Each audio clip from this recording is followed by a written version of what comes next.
like to know where both of you stand on taxpayer subsidized tuition for illegal aliens. Taxpayer subsidized tuition for illegal aliens. Kurt, you're first on this one. Well, for those who don't know, I first ran for office last summer at the 5th Congressional Special Election as an independent candidate, and this issue came up very often about what is your stance on illegal immigrants. And let me be clear that we are a nation of immigrants. Most of us are no more than one generation away from being immigrants. So I am very pro-immigration, but we are also a nation based on the rule of law. So we need to enforce our current laws for those who are here illegally or have overstayed their legal status, and also for those who are hiring those illegal aliens. We need to have them at the front of the line when it comes to imposing the penalties. So you might have gathered from my comment and my stance on illegal immigration that I do not support subsidized tuition for illegal immigrants. It may sound like the compassionate thing to do, to let everyone have a free college education, if you will. But I'm sorry, I would much rather subsidies for tuition go to hardworking families that are here legally and are struggling to put their own children through college education. And the fact that their parents got here illegally and they are in some instances an innocent victim of that situation, there are sometimes implications that fall down towards children of what their parents have done. Anybody who has broken the law and is in the penal system, their children are impacted by that. So very clearly my answer is no, I do not support in-state tuition or free tuition subsidized by the taxpayer for the illegal immigrants. Okay. I do support it under certain conditions. I believe that we're talking about not free tuition, but in-state tuition for students who have come through a Massachusetts high school and have graduated, passed the MCAS, have taxpayer ID numbers, which undocumented immigrants can obtain in order to pay income taxes and state taxes. And for children who, I wrote this down so I wouldn't forget, start the path to citizenship, going through the road to get there, currently on the road, and they have to promise to stay and sign a document saying that they are going to stay within the state for a certain number of years in order to pay those taxes back into our revenue pool to make up the difference and support more students coming through. So it's not a free ride. These are students who have been going to school with our children. They've gone through Massachusetts public schools and played by the rules.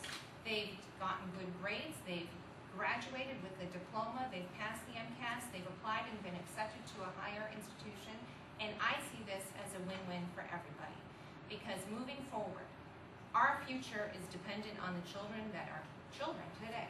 And the more educated, the more opportunities that these kids have, the better off we're going to be when they're taking care of us in our old age. So I see it as an investment. A follow-up question from Ms. Benson on the immigration issue. One of the numbers that I've heard Deval Patrick mention is perhaps 5,000 illegals going to our colleges per year. And of course the impact of that is there enough room on the college? Do we need more classrooms? And how many of the legal students who are here, the legal citizens, are going to be squeezed out of existing classrooms? So there's a cost to this idea. And my question for you is, what cost are you comfortable with each of the taxpayers in this room paying, in addition to what they're already paying, to pay for this feel-good idea of sending illegals to our colleges? And is it $3,000 or $1,000, or what's the number that you feel comfortable, would feel comfortable as a state legislator imposing on the taxpayers for this idea? Okay, folks, the question was directed to Jen Benson, but we're going to continue with our process of alternating who goes first. So, Kurt, you're first. Well, I've already indicated that I'm not in favor of this. Again, what I will say to expand on it is, if there are organizations out there, and there are faith-based organizations that want to back this idea of providing either in-state tuition or free tuition to these illegal immigrants or children of illegal immigrants, I say let them raise the money and certainly do that on a scholarship basis as they choose. But it's not the right thing to impose on the taxpayers of Massachusetts. That's my clear position on this. Again, Private organizations, faith-based organizations that want to do this, absolutely raise the money, provide scholarships for those folks if you'd like, but don't put it on the taxpayers' backs. Okay, Jen? Well, this is an interesting question, and I guess I look at it from a very different perspective, and it builds on something that Kurt said in his opening statement. We know we're losing our college graduates from the state. They are leaving by the truckful. And in order to build our state economy and to keep it viable, we need young workers to stay here. And my proposal is to keep the young workers here so they pay back into the economy.